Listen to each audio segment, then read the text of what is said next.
ये मेरे पास एक धागा है और इस धागे के एक छोर को मैं अपनी उंगलियों से पकड़ा हूँ और इसके दूसरे छोर में ये पत्थर को बांध दिया हूँ। अभी इस पत्थर वाले छोर को मैं पकड़ा हूँ, लेकिन जैसे ही इस पत्थर वाले छोर से मैं अपनी हाथ को हटा लेता हूँ तो आप लोग देख सकते हो ये पत्थर नीचे की ओर चला गया।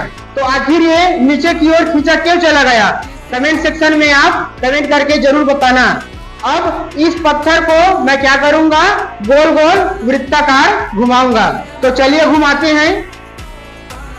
तो आप लोग देख सकते हो ये पत्थर वृत्तीय गति कर रहा है, यानी कि गोल गोल घूम रहा है, वृत्ताकार गति कर रहा है।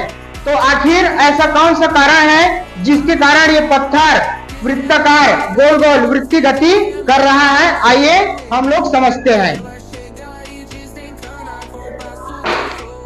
देखो, होता यह है कि हम अपनी उंगलियों के द्वारा इस रस्सी पर बल लगाते हैं और उस लगाए गए बल के कारण इस धागे में तनाव बल उत्पन्न होता है और यही उत्पन्न तनाव बल आगे की ओर बढ़ते हुए इस पत्थर पे अभिकेंद्र बल के रूप में कार्य करने लगता है, जिस वजह से ये पत्थर वृत्तीय गति करने लगता है। और अभिकेंद्र बल वह बल होता है जो किसी वस्तु के वृत्तीय पथ में गति करने के लिए क्या होता है, आवश्यक। और इसकी दिशा हमेशा किधर होती है?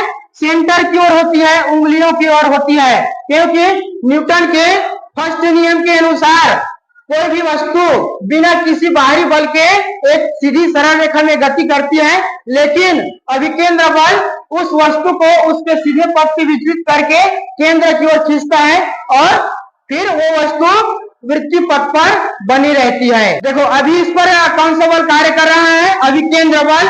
इस वजह से ये पत्थर वृत्ताकार पथ में क्या कर रहा है? गति कर रहा है, वृत्ताकार गति कर रहा है। लेकिन यहाँ पर पत्थर को बांध के कौन रखा है? धागा। लेकिन चंद्रमा और पृथ्वी के बीच तो ऐसा कोई धागा नहीं है, लेकिन फिर भी ऐसा कौन सा बल है जिसके कारण चंद्रमा पृथ्वी को सेंटर में रख के नियत घूम रहा है? आइए हम लोग समझते हैं गुरुत्वाकर्षण अध्याय में।